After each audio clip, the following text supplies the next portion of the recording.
মাছের মাথা লেজ দিয়ে আলু ঘাটি এই সুস্বাদু খাবারটা আজকে রান্না করব। এখানে প্রথমে আমি তেলের মধ্যে অনেকগুলো পেঁয়াজ ভেজে নিয়েছি। পেঁয়াজগুলো যখন লালচে কালার হয়ে যাবে তখন 1 চা চামচ আদা বাটা, রসুন বাটা, জিরে বাটা, গরম মশলা, দারুচিনি, সাদা এলাচ, কালো ফল, লং, গোলমরিচ সবগুলো আমি বেটে নিয়েছি। নিয়ে এই মশলার সঙ্গে আমি অ্যাড করে ভালোভাবে মশলাগুলো আমি কষিয়ে নিয়েছি। মশলাগুলো কষাতে কষাতে যখন তেল উপরে চলে আসবে তখন মাছের মাথা লেজ আমি দিয়ে দিব। মাছের মাথা লেজটাকে খুব ভালোভাবে কষাতে হবে, যাতে মাছের মাথা লেজটা কিন্তু হালকাভাবে সিদ্ধ হয়ে যায়।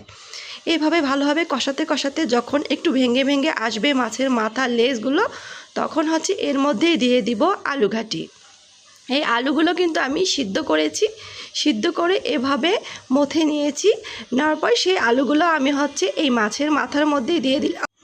এবার আলুটাকে মাছের মাথার সঙ্গে মশলার সঙ্গে খুব ভালোভাবে কষাতে হবে। কমপক্ষে তো আধা ঘন্টা কষাতে হবে। যত ভালোভাবে কষাবো তত কিন্তু এই আলু ঘাটিটা খেতে অনেক মজা হবে। এবার এখানে অ্যাড করব কিছু কাঁচামরিচ। কাঁচামরিচ দিলে কিন্তু খুব সুন্দর একটা ফ্লেভার আসে এই আলু ঘাটির মধ্যে। আর এখানে কিন্তু আমি ধনেপাতা ইউজ করব না, কারণ ধনেপাতা দিলে একটা ধনেপাতার একটা স্মেল থাকে, সেই স্মেলটা এখানে আসলে আলু ঘাটির আসল টেস্টটা কিন্তু লাগবে না। তো আলু ঘাটির আসল টেস্ট এবং মাছের স্বাদটা পাওয়ার জন্য এখানে ধনেপাতা আমি অ্যাড করব না। যখন ভালোভাবে কষানো হয়েছে তখন এই আলু ঘাটির মধ্যে আমি পানি দিয়েছি। তো পানি দেওয়ার পর আমি কমপক্ষে আরও আধা ঘন্টা জাল করেছি। হ্যাঁ, মিডিয়াম হিটে জাল করেছি। দেখতেই পাচ্ছেন মাছের মাথা লেজ দিয়ে কিন্তু আলু ঘাটিটা আমার সুন্দর করে রান্না হয়েছে। আর এই আলু ঘাটি দিয়ে কিন্তু ভাত অনায়াসে 1 প্লেট কিন্তু অনেক মজা করে খাওয়া যায়।